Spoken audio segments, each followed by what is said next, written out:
Nearly 13 years ago, SPELLFORCE: The Order of Dawn was released. A game many of us played and loved, maybe still play and love. Since then we played on the destructed world of EO. Destruction caused by the Convocation, an event of mass destruction summoned by the mages of the Circle in an attempt to gain godlike power. Since then the fans are curious how the world was before the Circle. In SPELLFORCE 3 we will experience exactly that. More than 500 years before the events of SPELLFORCE 1, but more in that regard later. First, the game isn't even in beta yet, and will be, and this is the sad part, released next year. So be aware that more features will be added and things can still be changed. Second, I played it already for like an hour, but will probably play it again during the Gamescom, cause I didn't even manage to finish the demo mission.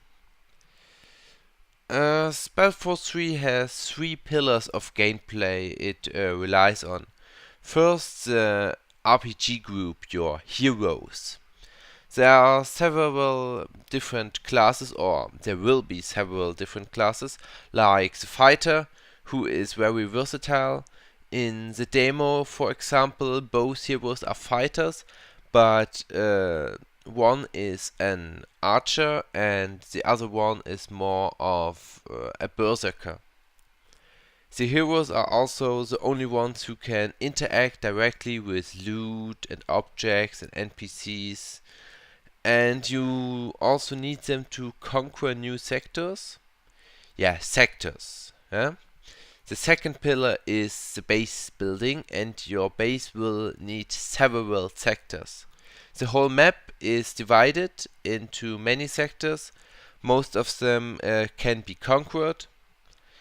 You have, of course, your main sector with your main building.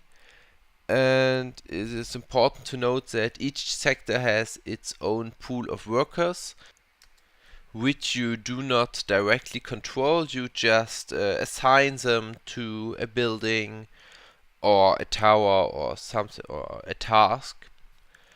And you also need them to transport your resources from building to building or from sector to sector.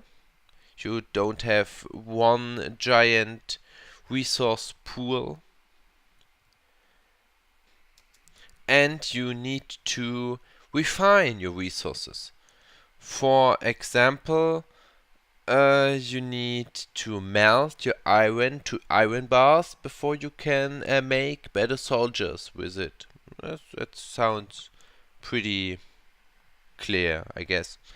And last but not least, the third pillar is RTS fighting. Here's the main focus to have the right strategy against the enemy.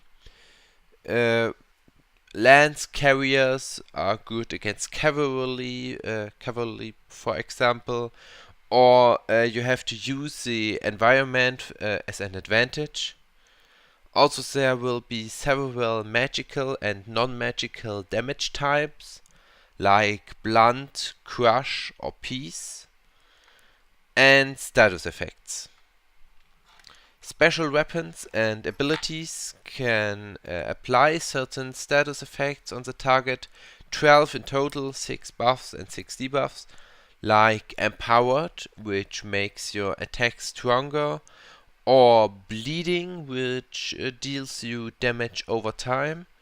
And then there are abilities which need a status effect on an enemy or themselves to trigger. For example, the Berserker fighter you play in the demo can drain life from bleeding enemies, but he can't make them bleed himself. Only the archer can. As you see, the gameplay elements are not standing by themselves, they are connected and need one another. Yeah, I won't cover the lore and possible story in this video. Also, my personal opinion has to wait until I have played the full mission.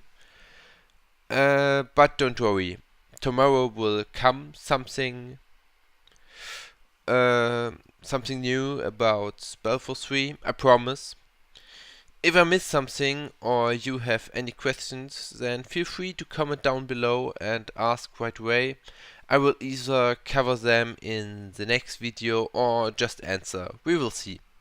Subscribe to never miss a video, like, share, whatever you want, and I see you next time. Bye.